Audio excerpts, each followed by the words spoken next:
Hey everyone, this is Mark's Uncommon Service Audit. It's especially uncommon because I obviously didn't do a PowerPoint. In all honesty, I didn't even know this was a group project until yesterday. You can ask Asher. Anyway, sorry in advance. When I was young, I wanted to be Luke Skywalker and fly X-Wings. When I realized that wasn't possible, I settled for flying jets in the Navy. I graduated flight school and the Navy was like, here's your plane. And I was like, what the hell is that? And the Navy said, this is the EA-6B Prowler.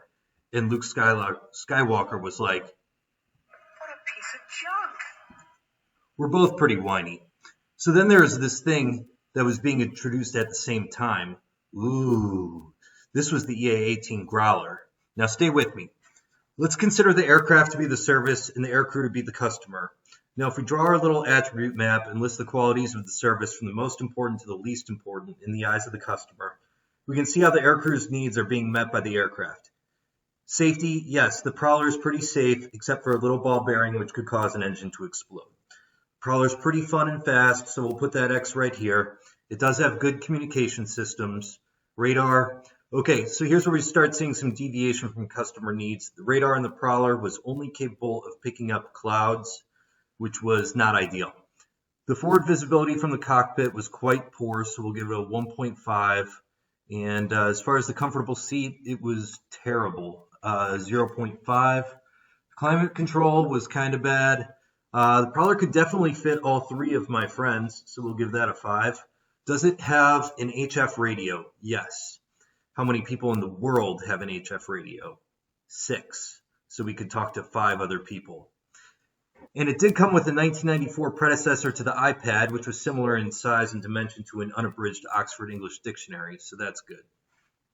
Okay, now on the other hand, we have the Growler, which is pretty awesome. I'm going to save a little time here and just put these checks where I think they should go.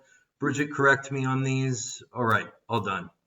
All right, now we can see here on the left, the Prowler is wasting resources on things that don't matter to the aircrew. The HF radio, gigantic iPad, and it omits some things that are valuable to the customer, like a radar, or being able to see out front of the plane.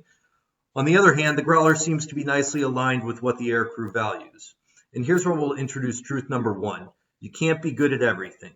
Given this, it's crucial to align capabilities and resources with what the customer perceives as most valuable. Of course, since I was locked into a 10-year commitment with the Navy, they didn't really care what I thought. Also, Bridget never talks about it, but she's probably the coolest person in our class. Okay, let's move on with another perspective. So we have an aircraft.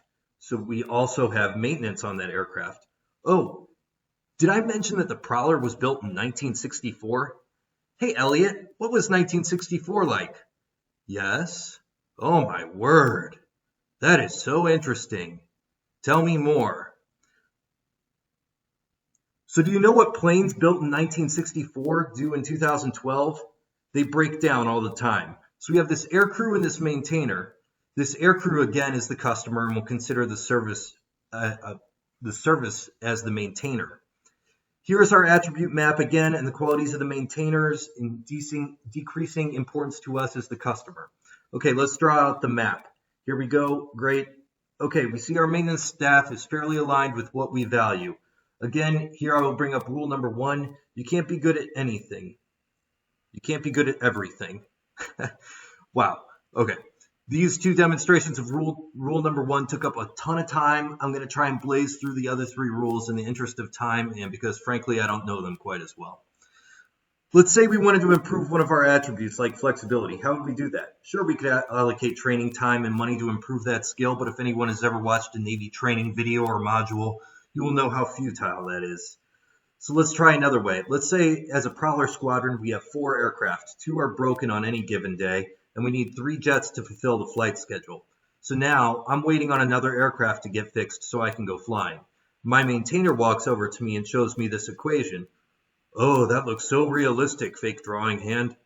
The maintainer shows me if we increase the number of jets, I will be waiting less time. I say, great, let's do it. How much money do we need to buy another jet? 58 million. Okay, let's ask the government. They put it up to a vote, and the taxpayers say no. Rule number 2, someone has to pay for it. All right, let's just get through the rest of this. So now that we can't get another jet, I say to the maintainer that he needs to come in on Saturday. Oh, remember this? I wonder how that got there. Okay, so he counters with, can I just have some more maintainers assigned to me? What does rule number 2 say? Yep. Okay, let's ask the taxpayers again. And they said no. So no more workers. This leads us to rule number 3. It's not your employees' fault. Unless they were actively sabotaging aircraft for reasons of personal promotion, then it is their fault. That really happened, by the way. The dude went to jail.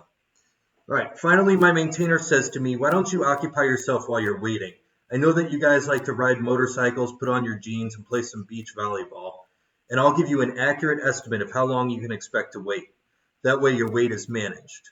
Rule number 4, customers must be managed. The end.